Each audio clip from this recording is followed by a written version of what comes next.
Hi friends, welcome to my YouTube channel. I am Deepika and ಈ ವಿಡಿಯೋದಲ್ಲಿ ನಾನು first ಅಟೆಂಪ್ಟಲ್ಲಿ ಕರ್ನಾಟಕ ಟಿ ಇ ಟಿ ಮತ್ತು ಸೆಂಟ್ರಲ್ ಟಿ ಇ ಟಿನ ಹೇಗೆ ಪಾಸ್ ಮಾಡಿದೆ ಅಂತ ತಿಳಿಸ್ಕೊಡ್ತೀನಿ. You have to follow that to clear the exam in your first attempt. And friends ಏನಂದರೆ, ಫಸ್ಟ್ ನೀವು ಸ್ಕೂಲ್ ಎಜುಕೇಷನ್ ವೆಬ್ಸೈಟ್ನ ಹೋಗಿ ರೆಗ್ಯುಲರಾಗಿ ವಿಸಿಟ್ ಮಾಡಬೇಕು. ಅಂದರೆ ಸ್ಕೂಲ್ ಎಜುಕೇಷನ್ ವೆಬ್ಸೈಟ್ಗೆ ಹೋಗಿ first Karnataka T E T syllabus ಏನಿದೆ ಅದನ್ನು ಡೌನ್ಲೋಡ್ ಮಾಡ್ಕೊಳ್ಳಿ. ನೆಕ್ಸ್ಟ್ ಅಂದರೆ ಇದು ಸ್ಕೂಲ್ ಎಜುಕೇಷನ್ ನೀವು ಯಾಕೆ ರೆಗ್ಯುಲರಾಗಿ ವಿಸಿಟ್ ಮಾಡಬೇಕಂತ ಅಂದರೆ, ಆ ವೆಬ್ಸೈಟಲ್ಲಿ ನಿಮಗೆ ಟೀಚರ್ಸ್ ರಿಕ್ರೂಟ್ಮೆಂಟ್ ಬಗ್ಗೆ ಆಗಿರ್ಬೋದು, ಅಥವಾ ಟೀಚರ್ಸ್ ಎಲಿಜಿಬಿಲಿಟಿ ಟೆಸ್ಟ್ ಬಗ್ಗೆ ಆಗಿರ್ಬೋದು, ಅಥವಾ ಯಾವುದಾದ್ರೂ ಇವಾಗ ಟೀಚರ್ಸಿಗೆ ಪ್ರೈಸ್ ಅನೌನ್ಸ್ ಆಗಿರುತ್ತಲ್ಲ, ಅಥವಾ ಟ್ರಾನ್ಸ್ಫರ್ ಇನ್ಫಾರ್ಮೇಷನ್ ಏನಿರುತ್ತಲ್ಲ, ಅದೆಲ್ಲ ನಿಮಗೆ ಸ್ಕೂಲ್ ಎಜುಕೇಷನ್ ವೆಬ್ಸೈಟಲ್ಲೇ ಸಿಗುತ್ತೆ. ಹಾಗಾಗಿ ನೀವು ಯಾವಾಗಲೂ ಸ್ಕೂಲ್ ಎಜುಕೇಷನ್ ವೆಬ್ಸೈಟ್ನ ರೆಗ್ಯುಲರಾಗಿ ವಿಸಿಟ್ ಮಾಡ್ತಲೇ ಇರಿ.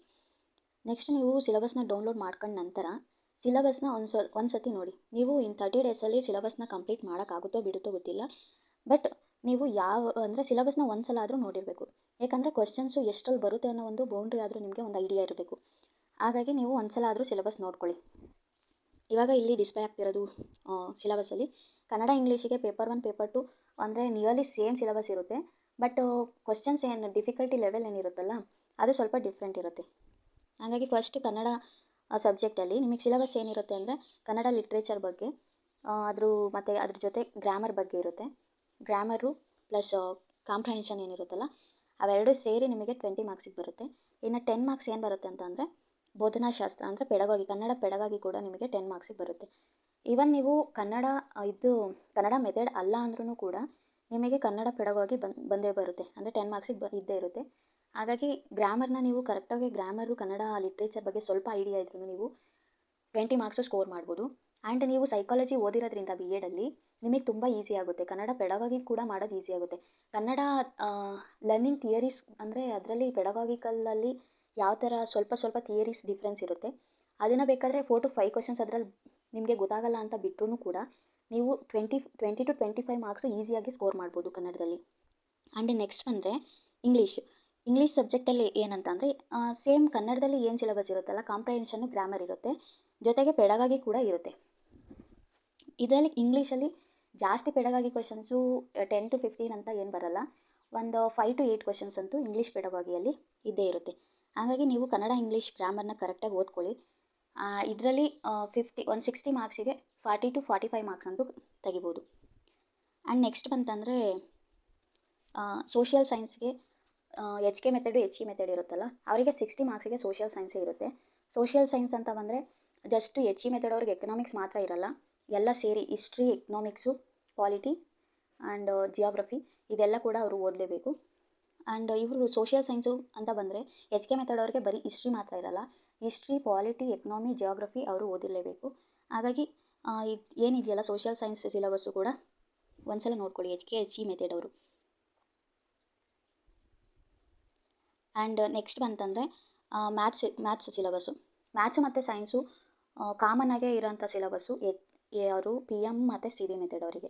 ಸಿ ಬಿ ಮೆಥಡ್ ಅವರು ಈವೊಂದು ಅವರು ಮ್ಯಾಥ್ಸ್ ಸಬ್ಜೆಕ್ಟ್ ಓದ್ತಿಲ್ಲ ಅಥವಾ ನಾವು ಮೆಥಡ್ ಅಲ್ಲ ಅಂತ ಅಂದ್ರೂ ಕೂಡ ಅವ್ರದ್ದು ಮ್ಯಾಥ್ಸ್ ಇದ್ದೇ ಇರುತ್ತೆ. ಸಿ ಬಿ ಮೆಥಡ್ ಅವರಿಗೂ ಕೂಡ ಮ್ಯಾಥ್ಸ್ ಇದ್ದೇ ಇರುತ್ತೆ. ಆ್ಯಂಡ್ ಪಿ ಎಮ್ ಮೆಥಡ್ ಅವ್ರಿಗೂ ಕೂಡ ಸೈನ್ಸ್ ಇರುತ್ತೆ. ಸೈನ್ಸಲ್ಲಿ ಬಯಾಲಜಿ, ಕೆಮಿಸ್ಟ್ರಿ ಕೂಡ ಇರುತ್ತೆ, ಬರೀ ಫಿಸಿಕ್ಸ್ ಮಾತ್ರ ಇರಲ್ಲ. ಇವರಿಗೆ ಕಾಮನ್ ಪೇಪರ್ ಬರುತ್ತೆ ಸಿ ಬಿ ಮತ್ತು ಪಿ ಎಮ್ ಮೆಥಡ್ ಅವರಿಗೆ. ಎಚ್ ಇ ಮೆಥಡ್ ಅವರಿಗೆ ಕಾಮನ್ ಪೇಪರ್ ಬರುತ್ತೋ, ಪಿ ಎಮ್ ಮತ್ತು ಸಿ ಬಿ ಮೆಥಡ್ ಅವ್ರಿಗೂ ಕೂಡ ಕಾಮನ್ ಪೇಪರ್ ಇರುತ್ತೆ. ಮ್ಯಾಥಮೆಟಿಕ್ಸ್ ಸಿಲೆಬಸ್ನ ಒಂದ್ಸಲ ನೋಡ್ಕೊಳ್ಳಿ. ಮ್ಯಾಥಮೆಟಿಕ್ಸ್ ಸಿಲೆಬಸ್ ಅಂತ ಅಂದರೆ ನೀವು ಯೂಶ್ವಲಾಗಿ ಏನು ಓದಬೇಕಂತ ಅಂದರೆ, ಇವಾಗ 8th ಇಂದ 12th ಏನಿದೆಯಲ್ಲ, 8th ಇಂದ 12th ಮುಗ್ಸೋಕ್ಕಾಗಿಲ್ಲ ಅಂದ್ರೂ 8th ಇಂದ ಅಟ್ಲೀಸ್ಟ್ 10th ಆದರೂ ನೀವು ಸಿಲೆಬಸ್ನ ಮುಗಿಸ್ಕೊಳ್ಳಿ. ಅಂದರೆ ಇಂಪಾರ್ಟೆಂಟ್ ಫಾರ್ಮುಲಾಸ್ ಏನಿದೆ, ಅಥವಾ ಯಾವುದಾದ್ರೂ ಇವಾಗ ಜಿಯೋಮೆಟ್ರಿಕಲ್ ಫಿಗರ್ಸು ಯಾವ ಥರ ಅದನ್ನು ಸಾಲ್ವ್ ಮಾಡೋದು, ಅಥವಾ ಥೀರಮ್ಸ್ ಇರುತ್ತಲ್ಲ, ಆ ಥೀರಮ್ಸ್ ಮೇಲೆ ಯಾವುದಾದ್ರೂ ಒಂದು ಫಾರ್ಮುಲಾ ಇದ್ದರೆ ಅದು ಇಂಪಾರ್ಟೆಂಟ್ ಆಗುತ್ತೆ ಮ್ಯಾಥ್ಸಲ್ಲಿ. ಆ ಥರ ನೀವು ಅಂದರೆ ಪ್ರೀವಿಯಸ್ ಇಯರ್ ಕ್ವಶನ್ಸ್ ಏನಿದೆಯಲ್ಲ ಅದನ್ನು ಅನಲೈಸ್ ಮಾಡ್ಕೊಂಡು ಓದ್ಕೊಂಡ್ರೆ ನಿಮಗೆ ತುಂಬ ಈಸಿ ಆಗುತ್ತೆ. ನೆಕ್ಸ್ಟು ಪೇಪರ್ 2 ಆ್ಯಂಡ್ ಪೇಪರ್ 1ಗೆ ಸೇಮ್ ಸಿಲೆಬಸ್ಸು ನಿಯರ್ಲಿ ಸೇಮ್ ಇರುತ್ತೆ, but questions difficulty level change ಇರುತ್ತೆ. ಆ್ಯಂಡ್ ನೆಕ್ಸ್ಟ್ ಬಂದರೆ ಸಿ ಡಿ ಪಿಯಲ್ಲಿ ಅಂತ ಅಂದರೆ usually child development and psychology ಅಂತ ಬರುತ್ತೆ. ಅದರಲ್ಲಿ 2 ಪಾರ್ಟ್ಸಲ್ಲಿ ಚೈಲ್ಡ್ ಡೆವಲಪ್ಮೆಂಟ್ ಹೇಗಾಗುತ್ತೆ ಮತ್ತು ಸೈಕಾಲಜಿ ಅಂತ ಅಂದರೆ ಇವಾಗ ಥಿಯರೀಸ್ ಆಫ್ ಲರ್ನಿಂಗ್ ಬರುತ್ತಲ್ಲ, ಥಿಯರೀಸ್ ಆಫ್ ಲರ್ನಿಂಗು ಮತ್ತು ಇಂಟೆಲಿಜೆನ್ಸು ಆಮೇಲೆ ಕ್ರಿಯೇಟಿವಿಟಿ ಈ ಥರ ಏನು ಬರುತ್ತೆ ಅದು ಸೈಕಾಲಜಿಯಲ್ಲಿ ಬರುತ್ತೆ. ಆ್ಯಂಡ್ ಚೈಲ್ಡ್ ಡೆವಲಪ್ಮೆಂಟಲ್ಲಿ ಅವರು ಚೈಲ್ಡ್ಹುಡ್ಡು ಅಥವಾ ಇನ್ಫ್ಯಾನ್ಸಿ ಸ್ಟೇಜಿಂದ ಚೈಲ್ಡ್ಹುಡ್ಡು ಆ್ಯಂಡ್ ಅಡೋಲೆಸೆನ್ಸು ಅಲ್ಲಿ ಅಡೋಲೆಸೆನ್ಸ್ವರೆಗೂ ಅವ್ರದ್ದು ಆ್ಯಕ್ಟಿವಿಟೀಸು, ಬಿಹೇವಿಯರಲ್ ಆ್ಯಕ್ಟಿವಿಟೀಸು ಅಥವಾ ಏನೇನು ಚೇಂಜಸ್ ಆಗುತ್ತೆ ಅನ್ನೋದು ಒಂದು 5 to 10 ಮಾರ್ಕ್ಸ್ ಅಂತೂ ಬಂದೇ ಬರುತ್ತೆ. ಆ್ಯಂಡ್ ನೆಕ್ಸ್ಟ್ ಬಂತಂದರೆ ಸೈಕಾಲಜಿಲಿ ನೀವು ಏನು ಓದಬೇಕು ಸೈಕಾಲಜಿಲಿ ಅಂತ ಅಂದರೆ, ನಿಮಗೆ ಬಿ ಎಡಲ್ಲಿ ಸಿಲೆಬಸ್ ಏನಿದೆಯಲ್ಲ ಅದನ್ನು ಪಕ್ಕ ತರೋ ಇದ್ದರೆ ಆರಾಮಾಗಿ ನೀವು 25 ಮಾರ್ಕ್ಸ್ ತೆಗಿಲೇಬೋದು ಸಿ ಡಿ ಪಿಲಿ. ನೀವು ಎಕ್ಸ್ಟ್ರಾ ಅಡಿಷನಲ್ ಆಗಿ ಏನು ಓದಲೇಬೇಕಾಗಿಲ್ಲ. ಹಾಗಾಗಿ ಸಿ ಡಿ ಪಿಗೆ ಯಾವುದೂ ಅಷ್ಟು ರೆಫರೆನ್ಸ್ ಅಂದ್ರೂ ನಿಮ್ಮ ಬಿ ಎಡ್ ನೋಟ್ಸು ಫಸ್ಟ್ ಸೆಮ್ಮಿಂದ 4th ಸೆಮ್ವರೆಗೂ. ಆ್ಯಂಡ್ ನೆಕ್ಸ್ಟು ಸೈನ್ಸ್ ಅಂತ ಅಂದರೆ, ಸೈನ್ಸು ತುಂಬ ಸಿಲೆಬಸ್ ಇದೆ. ಹಾಗಾಗಿ ನೀವು PYQs ನೋಡಿಕೊಂಡು ಅದು ಏನು ಥೀಮ್ ಕೊಟ್ಟಿದ್ದಾರಲ್ಲ ಅದ್ರ ಮೇಲೆ ಓದ್ಕೊಂಡ್ರೆ ತುಂಬ ಈಸಿ ಆಗುತ್ತೆ. ಆ್ಯಂಡ್ ಇದನ್ನೊಂದು ಸಲ ನೋಡ್ಕೊಂಬಿಡಿ. ಸ್ಕೂಲ್ ಎಜುಕೇಷನ್ ವೆಬ್ಸೈಟ್ಗೆ ಹೋಗಿ ಡೌನ್ಲೋಡ್ ಮಾಡ್ಕೊಳ್ಳಿ, ಇಲ್ಲಾಂದರೆ ಡಿಸ್ಕ್ರಿಪ್ಷನಲ್ಲಿ ಬೇಕಂದರೆ ನಾನು ಹಾಕಿರ್ತೀನಿ. ಮತ್ತು ಫಸ್ಟ್ ನೀವು ಏನು ಎಷ್ಟು ಮಾರ್ಕ್ಸನ್ನು ತೊಗೋಬೇಕು, ಕ್ವಾಲಿಫೈ ಆಗಬೇಕಂತ ಅಂದರೆ, for example SC ST persons with disabilities and category 1 ಅವ್ರು ಏನಿದ್ದೀರಲ್ಲ ಅವರು 150 ಮಾರ್ಕ್ಸಿಗೆ 55% ಸ್ಕೋರ್ ಮಾಡಿರಲೇಬೇಕು. ಅಂದರೆ 82.5 ಅಥವಾ ನಿಯರ್ಲಿ 83 ಮಾರ್ಕ್ಸ್ ನೀವು ಸ್ಕೋರ್ ಮಾಡಿದ್ರೆ ನಿಮ್ಮದು ಕ್ವಾಲಿಫೈ ಆಗುತ್ತೆ. ಮತ್ತು ಜನರಲ್ಲು 3A 3B 2A 2B ಏನಿದ್ದೀರಲ್ಲ ಅವರು 60% ತೆಗಿಲೇಬೇಕು 150 ಮಾರ್ಕ್ಸಿಗೆ. 60% ಅಂದರೆ 90 ಮಾರ್ಕ್ಸ್ ಬರುತ್ತೆ. ಹಾಗಾಗಿ ಆಲ್ಮೋಸ್ಟ್ ಎಲ್ಲರೂ ಕೂಡ 90 ಮಾರ್ಕ್ಸ್ ತೆಗಿಯೋಕ್ಕೆ ಫೋಕಸ್ ಮಾಡಿರಿ. 90 ಎಬೋವ್ ಎಷ್ಟಾದರೂ ಬರಲಿ, ಅದಕ್ಕೆ ತಲೆ ಕೆಡಿಸ್ಕೋಬೇಡಿ. 90 ಅಂತೂ ಬರಲೇಬೇಕು. ಯಾಕಂದರೆ ಕ್ವಾಲಿಫೈ ಆಗಬೇಕಂದ್ರೆ 90 ಇರಲೇಬೇಕು, 90 ಮಾರ್ಕ್ಸ್ ಬರಲೇಬೇಕು. ಹಾಗಾಗಿ ನೀವು 90 ಮಾರ್ಕ್ಸ್ ತೆಗಿಯೋಕ್ಕೆ ಫೋಕಸ್ ಮಾಡಿರಿ. ಯಾವ್ಯಾವ ಮೆಥಡ್ಸಲ್ಲಿ ಯಾವ ಥರ ಪೇಪರ್ ಬರುತ್ತೆ, ಯಾವ ಸಿಲೆಬಸ್ ಅಂತ ಅಂದರೆ, methods HK HE method same paper ಬರುತ್ತೆ. HK ಮತ್ತು HE ಮೆಥಡ್ ಅವರಿಗೆ ಕನ್ನಡ 30 ಮಾರ್ಕ್ಸಿಗೆ, ಇಂಗ್ಲೀಷ್ 30 ಮಾರ್ಕ್ಸಿಗೆ, child development and psychology CDP 30 ಮಾರ್ಕ್ಸಿಗೆ, ಸೋಷಿಯಲ್ ಸೈನ್ಸು 60 ಮಾರ್ಕ್ಸಿಗೆ. ಮತ್ತು PM ಮತ್ತು CB ಮೆಥಡ್ ಅವರಿಗೆ ಕನ್ನಡ 30 ಮಾರ್ಕ್ಸಿಗೆ, ಇಂಗ್ಲೀಷ್ 30 ಮಾರ್ಕ್ಸಿಗೆ, CDP 30 ಮಾರ್ಕ್ಸಿಗೆ, ಮ್ಯಾಥಮೆಟಿಕ್ಸ್ 30 ಮಾರ್ಕ್ಸಿಗೆ, ಸೈನ್ಸ್ 30 ಮಾರ್ಕ್ಸಿಗೆ, ಟೋಟಲ್ 150 ಮಾರ್ಕ್ಸಿಗೆ ಬರುತ್ತೆ ನಿಮಗೆ. And next question paper pattern ಯಾವ ಥರ ಇರುತ್ತೆ ಅಂತಂದರೆ, ಕ್ವಶನ್ ಪೇಪರು 4 ಪಾರ್ಟ್ಸ್ ಹೊಂದಿರುತ್ತೆ. ಫಸ್ಟ್ ಪಾರ್ಟು ಕನ್ನಡ ಇರುತ್ತೆ. ಕನ್ನಡ ಸಬ್ಜೆಕ್ಟಲ್ಲಿ ಸಬ್ಜೆಕ್ಟ್ ರಿಲೇಟೆಡು 20 ಮಾರ್ಕ್ಸಿಗಿದ್ರೆ, ಪೆಡಗಾಗಿ ರಿಲೇಟೆಡು 10 ಮಾರ್ಕ್ಸಿಗಿರುತ್ತೆ. ಸಬ್ಜೆಕ್ಟ್ ರಿಲೇಟೆಡ್ ಏನಿರುತ್ತೆ ಅಂತಂದರೆ ಪ್ಯಾಸೇಜ್ ಇರುತ್ತೆ ಮತ್ತು ಗ್ರಾಮರ್ ಇರುತ್ತೆ. ಮತ್ತು ಪೆಡಗಾಗಿಲಿ ಆ್ಯಸ್ ಯೂಶುವಲ್ ಸೈಕಾಲಜಿಕಲಿ ಯಾವ ಥರ ಇಂಪ್ಲಿಮೆಂಟ್ ಮಾಡ್ಬೋದು ನೀವು ಥಿಯರೀಸ್ನ, ಅಥವಾ ನಿಮ್ಮದು ಟೀಚಿಂಗ್ ಲರ್ನಿಂಗ ಯಾವ ಥರ ಇಂಪ್ರೂವ್ ಮಾಡ್ಕೋಬೋದು ಅಂತ ಪೆಡಗಾಗಿಲಿ ಇರುತ್ತೆ. ಸೇಮ್ ಇಂಗ್ಲೀಷಲ್ಲೂ ಕೂಡ ಸಬ್ಜೆಕ್ಟ್ 20 ಮಾರ್ಕ್ಸಿಗಿರುತ್ತೆ, ಪೆಡಗಾಗಿ 10 ಮಾರ್ಕ್ಸಿಗಿರುತ್ತೆ.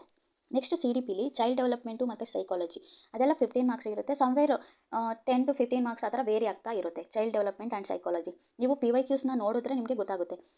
ಆ್ಯಂಡ್ ಪಾರ್ಟ್ 4ಅಲ್ಲಿ PM ಮೆಥಡು, ಮೇನ್ಲಿ ನಾನು PM ಮೆಥಡ್ ಆ್ಯಂಡ್ CB ಮೆಥಡ್ನ ಕನ್ಸಿಡರ್ ಮಾಡೋದ್ರಿಂದ, ನಾನು PM ಸ್ಟೂಡೆಂಟ್ ಆಗಿರೋದ್ರಿಂದ ನಾನು ಮ್ಯಾಥಮೆಟಿಕ್ಸ್ ಮತ್ತು ಸೈನ್ಸಿಗೆ ಜಾಸ್ತಿ ಫೋಕಸ್ ಮಾಡ್ತಾಯಿದ್ದೀನಿ. ಆ್ಯಂಡ್ ಮ್ಯಾಥಮೆಟಿಕ್ಸ್ ಅಂತ ಅಂದರೆ ಸಬ್ಜೆಕ್ಟು 20 ಮಾರ್ಕ್ಸಿಗಿರುತ್ತೆ, ಪೆಡಗಾಗಿ 10 ಮಾರ್ಕ್ಸಿಗೆ ಬರುತ್ತೆ. ಆ್ಯಂಡ್ ಸೈನ್ಸು ಸಬ್ಜೆಕ್ಟು 20 ಮಾರ್ಕ್ಸಿಗಿರುತ್ತೆ, ಪೆಡಗಾಗಿ 10 ಮಾರ್ಕ್ಸಿಗೆ ಬರುತ್ತೆ. For HK and HE method social science subject ಪೆಡಗಾಗಿ 40 to 50 ಅಥವಾ ಲೈಕ್ 15 to 20 ಮಾರ್ಕ್ಸ್ ಈ ಥರ ವೇರಿ ಆಗ್ತಾ ಹೋಗುತ್ತೆ. And the last thing is how to complete the syllabus in 30 days guys. First strategies ನೀವು ಏನು use ಮಾಡಬೇಕಂತ ಅಂದರೆ, ಫಸ್ಟು ಕನ್ನಡ ಗ್ರಾಮರ್ನ ಕಂಪ್ಲೀಟ್ ಮಾಡಿ. ಆ್ಯಂಡ್ ಕನ್ನಡ ಗ್ರಾಮರ್ ಕಂಪ್ಲೀಟ್ ಆದ ನಂತರ ಇಂಗ್ಲೀಷ್ ಗ್ರಾಮರ್ ಫುಲ್ಲು ಕಂಪ್ಲೀಟ್ ಮಾಡಿರಿ. ಅಂದರೆ ಯಾವ್ದು ಕ್ವಶನ್ ಕೇಳಿದ್ರು ನಾನು ಆನ್ಸರ್ ಮಾಡ್ತೀನಿ ಕನ್ನಡ ಮತ್ತು ಇಂಗ್ಲೀಷ್ ಗ್ರಾಮರಲ್ಲಿ ಅಂತ ನಿಮಗೆ ಒಂದು ಕಾನ್ಫಿಡೆನ್ಸ್ ಇತ್ತು ಅಂದರೆ ಒಂದು 20 ಅಥವಾ 20 to 23 ಈ ಥರ ವೇರಿಯೇಷನಲ್ಲಿ 25 ಬಿಲೋ ಆದರೂ 20 ಅಬೋವ್ ಅಂತೂ ನೀವು ರೀಚ್ ಮಾಡಲೇಬೇಕು. ಅಂದರೆ ಕನ್ನಡ ಗ್ರಾಮರು ಮತ್ತು ಇಂಗ್ಲೀಷ್ ಗ್ರಾಮರಲ್ಲಿ. ಅದಾದ ನಂತರ ನೆಕ್ಸ್ಟು CDP ಮ್ಯಾಥ್ಸು ಸೈನ್ಸಿಗೆ ಏನು ಮಾಡ್ತೀರಾ ಅಂತಂದರೆ, ಥೀಮ್ ಬೇಸ್ಡಾಗಿ ಓದ್ತಾ ಇರಿ. ಅಂದರೆ CDP ಫುಲ್ಲು ಸಿಲೆಬಸ್ ನೀವು ಇಷ್ಟು 30 ಡೇಸಲ್ಲಿ ನೀವು ಕವರ್ ಮಾಡೋಕ್ಕಾಗಲ್ಲ. ಮತ್ತು ಮ್ಯಾಥ್ಸು ಸೈನ್ಸು ಕೂಡ ನೀವು ಕವರ್ ಮಾಡೋಕ್ಕಾಗಲ್ಲ. ಮ್ಯಾಥ್ಸು ಸೈನ್ಸು ನಿಮಗೆ ಫುಲ್ಲು ಕವರ್ ಮಾಡೋಕ್ಕಾಗಿಲ್ಲ ಅಂದ್ರೂ, ಏನು ಪೆಡಗಾಗಿ ಟಾಪಿಕ್ ಏನಿರುತ್ತಲ್ಲ, ಅಂದರೆ ಇವಾಗ ಮ್ಯಾಥ್ಸಲ್ಲಿ ಪೆಡಗಾಗಿ ಅಂತಲೇ ಸಪ್ರೇಟ್ ಸಬ್ಜೆಕ್ಟ್ ಇತ್ತು ಬಿ ಎಡಲ್ಲಿ, ಸೈನ್ಸಲ್ಲೂ ಸೈನ್ಸ್ ಪೆಡಗಾಗಿ ಅಂತ ಸಪ್ರೇಟ್ ಇತ್ತು. ಅದರಲ್ಲಿ ನಿಮಗೆ ಇವಾಗ ಫಾರ್ ಎಕ್ಸಾಂಪಲ್ ಮ್ಯಾಥ್ಸಲ್ಲಿ ಥಿಯರಮ್ಸು ಅಂದರೆ ಏನು, ಆಕ್ಸಿಯಮ್ಸ್ ಅಂದರೆ ಏನು, ಪಾಸ್ಚುಲೇಟ್ಸ್ ಅಂದರೆ ಏನು, ಈ ಥರ ಥಿಯರಿಟಿಕಲಿ ಏನಿತ್ತಲ್ಲ, ಅಥವಾ ಥಿಯರಮ್ಸ್ನ ಯಾವ ಥರ ಟೈಪ್ಸ್ ಇತ್ತು, ಯಾವ ಥರ ಪ್ರೂವ್ ಮಾಡೋದು, ಈ ಥರ ಪೆಡಗಾಗಿಕಲ್ ಸಬ್ಜೆಕ್ಟ್ ಏನಿತ್ತು ಅದನ್ನು ನೀವು ಫೋಕಸ್ಡಾಗಿ ಮ್ಯಾಥ್ಸು ಸೈನ್ಸು ನೀವು ಏನು ಸಬ್ಜೆಕ್ಟ್ ಇದೆ ಅದನ್ನು ಓದೋಕ್ಕಾಗಿಲ್ಲ ಅಂದರೂ ಪೆಡಗಾಗಿ ಏನಿದೆ ಅದನ್ನು ಮಾತ್ರ 100% ಓದಲೇಬೇಕು ನೀವು. ಆ್ಯಂಡ್ CDP ಬಂದರೆ ಎಷ್ಟೋ ಜನಕ್ಕೆ CDP ಅಂದ್ರೇ ತಲೆಗೆ ಹೋಗಲ್ಲ, ಅಂದರೆ ಸೈಕಾಲಜಿ ಅಂದ್ರೇ ಕಷ್ಟ ಅಂತ ಅಂದ್ಕೊಂಡಿರ್ತೀರ. ಆ್ಯಂಡ್ ಸೈಕಾಲಜಿನ ಏನು ಮಾಡ್ತೀರಾ ಅಂತಂದರೆ, ನೀವು ಯಾವುದೋ ಒಂದು ಬುಕ್ ತೊಗೊಂಡು, ಎಕ್ಸಾಂಪಲ್ ವಾಮದೇವಪ್ಪ ಆಗಿರ್ಬೋದು, ಯಾವುದೋ ಒಂದು ಬ್ಲೈಂಡಾಗಿ ಒಂದು ಸುಮ್ಮನೆ ಸಬ್ಜೆಕ್ಟ್ ಥರ ಆ್ಯಸ್ ಯೂಶುವಲ್ ಒಂದು ಸ್ಟೋರಿ ಥರನೋ ಅಥವಾ ಏನೋ ಒಂಥರ ಓದಿದ್ರೆ ನಿಮಗೆ ಅಲ್ಲಿ ಮಲ್ಟಿಪಲ್ ಚಾಯ್ಸ್ ಕ್ವಶನ್ಸ್ನ ಅಟೆಂಡ್ ಮಾಡೋಕ್ಕಾಗಲ್ಲ. ನೀವು ಯಾವುದೇ ಬುಕ್ ಓದಿ ಆದರೆ ಥೀಮ್ ಬೇಸ್ಡಾಗಿ ಓದಿ. ಅಂದರೆ ಥೀಮ್ ಬೇಸ್ಡ್ ಅಂತ ಅಂದರೆ ಏನಂತ ಅಂದರೆ ಫಸ್ಟ್ ನೀವು ಪಿ ವೈ ಕ್ಯೂ ಅನಲೈಸ್ ಮಾಡಿ. P Y Q means previous year ಕ್ವಶನ್ಸ್ನ ನೀವು ಫಸ್ಟ್ ಅನಲೈಸ್ ಮಾಡಿ, ನೆಕ್ಸ್ಟು ಅದ್ರ ಬೇಸ್ ಮೇಲೆ ಇವಾಗ ಒಂದು 3 to 4 ಇಯರ್ಸ್ ಕ್ವಶನ್ಸ್ನ ನೀವು ನೋಡಿದ್ರೆ ಯಾವ್ಯಾವುದು ಟಾಪಿಕ್ ಮೇಲೆ ನಿಮಗೆ ಕ್ವಶನ್ಸ್ ಬಂದಿದೆ ಅಂತ ಗೊತ್ತಾಗುತ್ತಲ್ವಾ. ಹಂಗಾಗಿ ನೀವು ಯಾವುದು ಕಾಮನಾಗಿ ಯಾವುದು ಟಾಪಿಕ್ ಮೇಲೆ ಬಂದಿರುತ್ತಲ್ಲ ಆ ಟಾಪಿಕ್ನ ನೀವು ಟಿಕ್ ಮಾಡ್ಕೊಂಡು ಅದೇ ಟಾಪಿಕ್ನ ರಿಪೀಟೆಡಾಗಿ ಓದಿ. ಅದರಲ್ಲಿ ನೀವು ಏನಿಲ್ಲ ಅಂದರೂ ರಿಪೀಟೆಡು 20 to 25 ಕ್ವಶನ್ಸ್ ಅಂತೂ ಅದೇ ಥೀಮ್ ಮೇಲೆ ಆಗಿರುತ್ತೆ. ಬಟ್ ಬೇರೆ ಥರ ಕ್ವಶನ್ಸ್ ಫ್ರೇಮ್ ಮಾಡಿರ್ತಾರೆ ಹೊರತು ಟಾಪಿಕ್ ಅಥವಾ ಥೀಮ್ ಮಾತ್ರ ಚೇಂಜ್ ಆಗಿರೋದೇ ಇಲ್ಲ. ನೀವು ಬೇಕಾದ್ರೆ 3 to 4 ಇಯರ್ಸ್ ಕ್ವಶನ್ಸ್ ನೋಡಿ. ಸೈಕಾಲಜಿಲಿ ಇವಾಗ ವೈಗಾಟ್ಸ್ಕಿ ಮತ್ತು ಪಿಯಾಜೆ ಇವ್ರದ್ದೆಲ್ಲ 2 to 3 ಕ್ವಶನ್ಸ್ ಅಂತೂ ಇದ್ದೇ ಇರುತ್ತೆ. ಈ ಥರ ಪಿಯಾಜೆ ಅಂತ ಇದ್ದರೆ ಇವಾಗ ಪಿಯಾಜೆ ಬಗ್ಗೆ ಯಾವುದು ಅವ್ರದ್ದು ಹಿಸ್ಟ್ರಿಯಿಂದ ಹಿಡಿದು ಜೊತೆಗೆ ಅವ್ರದ್ದು ಏನೇನು ಥಿಯರೀಸ್ ಕೊಟ್ಟರು ಮತ್ತು ಅದರಿಂದ ನಿಮಗೆ ಟೀಚಿಂಗ್ ಲರ್ನಿಂಗ್ ಪ್ರೋಸೆಸ್ಸಿಗೆ ಯಾವ ಥರ ಅದನ್ನು ಇಂಪ್ಲಿಮೆಂಟ್ ಮಾಡ್ಕೊಬೋದು ಅವ್ರ ಥಿಯರಿನ ಅನ್ನೋದ್ರವರೆಗೂ ಆ ಥಿಯರಿನ ನೀವು ಓದಬೇಕು. ಆ್ಯಂಡ್ ಪಿಯಾಜೆನೂ ಕೂಡ ಅಲ್ಲಿ ಅಂದರೆ ಅವರು ಯಾವುದೇ ಕಂಟ್ರಿಯಿಂದ ಬಂದರು ಅಥವಾ ಅದನ್ನು ಯಾವ ಥರ ಥಿಯರಿ ತೊಗೊಂಬಂದರು ಅದನ್ನು ಯಾವ ಥರ ನೀವು ಇಂಪ್ಲಿಮೆಂಟ್ ಮಾಡ್ಬೋದು ಅಥವಾ ಇದಕ್ಕೆ ಅಂತ ಅನ್ನೋದನ್ನ ನೀವು ಪಿಯಾಜೆ ಅದು ಫುಲ್ಲು ಅಂದರೆ ಫುಲ್ ಕಾನ್ಸೆಪ್ಟು ಓದಲೇಬೇಕು. ಥೀಮ್ ಬೇಸ್ಡ್ ನೀವು ಓದ್ತೀರಾ, ಫುಲ್ ಸಿಲೆಬಸ್ ನನಗೆ ಮುಗ್ಸೋಕ್ಕಾಗಲ್ಲ ಅಂತ ಅಂದರೆ ಪಿ ವೈ ಕ್ಯೂಸ್ ನೋಡಿ, ಅದ್ರ ಥೀಮ್ ಬೇಸ್ಡು ನೋಟ್ಸ್ ಮಾಡ್ಕೊಳ್ಳಿ, ಓದ್ಕೊಳ್ಳಿ.